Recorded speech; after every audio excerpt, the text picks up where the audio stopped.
Welcome to my YouTube channel.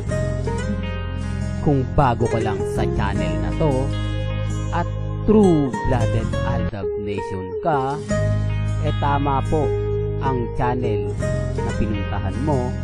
Kaya considering na po kitang bagong subscriber. At huwag mong kalimutan pindutin yung bell para lagi po kang updated sa bagong video na ilalabas ko. Salamat po sa iyong pag-click sa channel na to. Welcome back mga kaaldab. Ito na naman po ang inyong lingkod, si Mr. Destiny. At syempre update na naman po tayo sa dinner date ng real life couple. Pero syempre mga kaaldab, bago tayo pumunta dyan at pag-usapan yan, magtataka po kayo, bakit yung video na naman ang ginagamit mo? Bakit hindi yung video ni Alden Richards na bagong interview niya sa GMA Network? So ito yung interview dyan mga kaaldab ha. Matagal na sigurado yung interview dahil yun nga po yung sinasabi ni Alden yung pagkamatay po ng lolo niya.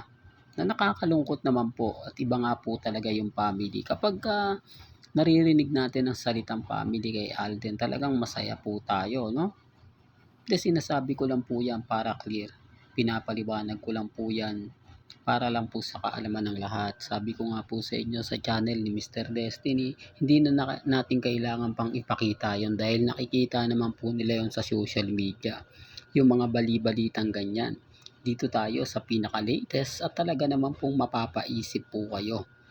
Ito yung latest post ni Alden sa Rockwell na kung saan may dinner na naman po na nangyari at naganap. Pero pansin niyo po ba, bakit nga po kaya simpleng kamay lang ang pinakita ni Alden? Bakit hindi niya pinakita kung sino-sino nga po ba ang kasama ni na Alden Richards at ng mga taong nandyan? Di po ba? Hindi, doon pa lang parang may mali na eh. O gagawa na naman po sila ng mga edited picture, edited photo, edited video na si Catherine yung kasama. High-tech na po ngayon sa mga mami, sa mga tita, sa mga senior. Huwag po kayong maniniwala. May mga apps na pwede pong yakapin ni Alden ang mami ni Catherine. At po pwede rin pong yakapin ni Catherine ang daddy ni Alden Richards para lang makakuha ng atensyon. Para lang masabi na kumbaga pumupunta siya sa bahay. Ito maliwanag pa po sa sikat ng buwan yung mga sinabi po sa bali-balita kesa po sa mga photo, sa mga video na pinopost po ng Catden. Kaya ko pong gawin yan mga kaaldab na si Mengge at si Alden ilagay ko rito. Pero bakit ko naman pong gagawin yan? Doon pa lang sasabihin nila hindi na yan totoo. Inedit lang yan ni Mr. Destiny. Alam po kasi nila yon at ginagawa po nila yon. Dito sa post na to na pinakita ko sa inyo, pinapaisip ko po kayo. Di po ba dito na magkakaroon kayo ng idea, matik na yan. Alam na natin kung sino yung kasama ni Alden Richards. Yan ang sinasabi ko sa inyo. Hindi ko na kailangan pang mag-edit kasi alam na po ninyo yung kasagutan. Hindi ko na po kailangan pang ilagay ang muka ni Mengge dyan. Kasi matik na yan eh. Di po ba? Na kapag may mga ganap po sina Mengge at si Alden, simple lang. Ibabalik ko po sa inyo yung 2015 hanggang 2019.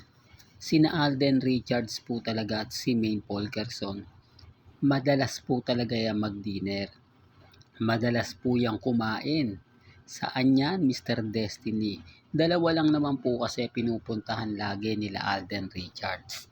Yung Sofitel Hotel at yung Conchas Garden sa Quezon City. Sa Quezon City, bukod pa yun sa Tagaytay. Alam ko marami nakaka-relate kapag binabanggit ko ang Conchas Garden. Kasi yung date na yan, talaga naman pong masasabi mong eksklusibo po sa real life couple. Na talaga naman pong marami pong remember, alaala. Kaya nga po nung hindi na po pinarinyo ng kontrata si Alden, yung parang finish contract na po kasi sa Conchas eh. Pero hindi po totoo yung bali-balita na nalugi yung Conchas Garden ni Alden, ha. Para lang klaro kasi yun po yung dating pumutok eh. Tapos na po kasi yung kontrata. Sa mga ganyan po kasi, contract po kasi yan eh. Kumbaga 5 years, di po ba? Tapos yung nagastos mo sa pagpapagawa, ibabawas na lang yon sa upa, di po ba? Tapos na po yung kontrata ni Alden Richards, hindi naman po pinagbili yung lote. Ang ibig sabihin yun, normal lang po na talagang aalisin po kahit sabihin mo na matagal na yan, di po ba? Siguro sa mga lugar po ninyo, yung mga malalaking tindahan, di po ba, na inuupahan, magugulat kayo. Ang lakas ng benta niyan, bakit umalis dyan? Tapos na po kasi yung kontrata, may kumbaga may gagawin at ginawa naman po yun, di po ba? Iba na nga lang po yung may-ari. Siguro nakita ng may-ari na pwedeng gawan to ng business kasi Alden Richards yan eh. Kahit naman siguro hindi na si Alden ang may-ari niyan, baka pumasyal pa rin po sila ron. Diba? Kaya nga sabi ng iba, parang bukas pa rin daw yung Conchas Garden, kaya lang iba na ang pangalan. Totoo to mga kaaldab. Kaya nga sabi ko sa inyo yung mga dinner na ganyan, tapos sasabihin nila si Congressman Arjo ang kasama.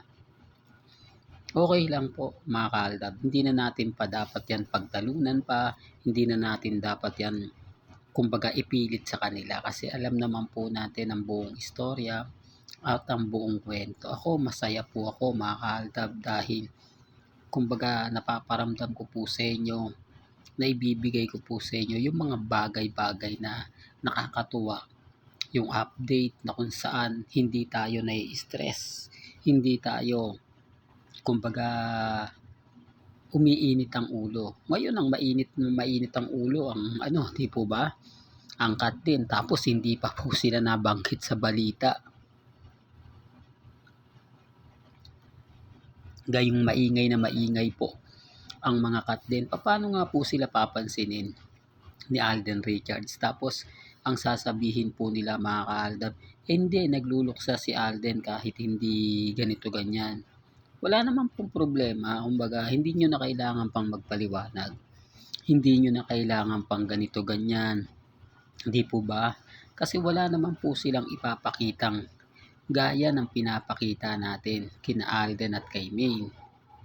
Yung mga bagay-bagay ng good vibes, di po ba? Huwag kayong mag-alala mga kaaldab. Marami pa po tayong mga throwback video na ipaparamdam, ipapakita na mapapaisip po sila.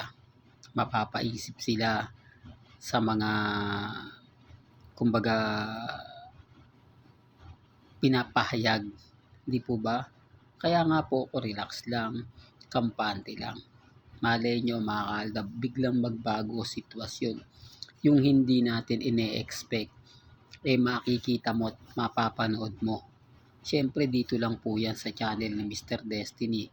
Sabi ko nga po sa inyo, yung mga taong kumbaga sumusuporta at nagmamahal kina Alden at kay Mengay kumbaga literal, di po ba? Literal na talagang hindi po talaga bumibigay kahit marami pong mga taong nagpapabagsak sa atin. Sabi ko nga Aldab pa rin Baga hindi tayo natitinag, hindi tayo kayang basagin lalo na po pagdating sa social media. Kasi tayo lang naman po talaga yung fandom na nagkakaisa. Tayo lang naman po yung fandom na talagang nakagawa po ng records bukod po sa kanila. Kaya pag sinasabi ko yan, maraming affected. Maraming naiinis. Bakit Mr. Destiny? Hindi po kasi sila nagawa at hindi po nila naranasan ang naranasan po ng Aldab Nation. Totoo yan mga ka-Aldab. Yung mawala ang stress mo, yung talagang kapag sumasapit ang alas 12, talaga naman pong masayang masaya ka.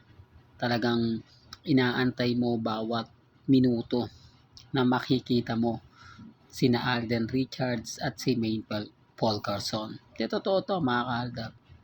Walang ganito na lang po ang ating latest updates. Kaya kung gusto nyo pa po ng pinaka-latest at sariwang update, abay tumutok lang po kayo dito po sa channel ni Mr. Destiny para updated po kayo sa mga bago at sa mga latest po na i-upload po natin maya-maya lang. Kaya kung bago ka lang sa channel na to at isa kang true-blooded Aldab Nation na nagmamahal kila Menga at Tisoy, tama po ang channel na pinuntahan mo, kaya consider na po kita bagong subscriber. At huwag mong kalimutang i-share ang mga video po natin sa mga mami, sa mga titas, at sa mga senyor.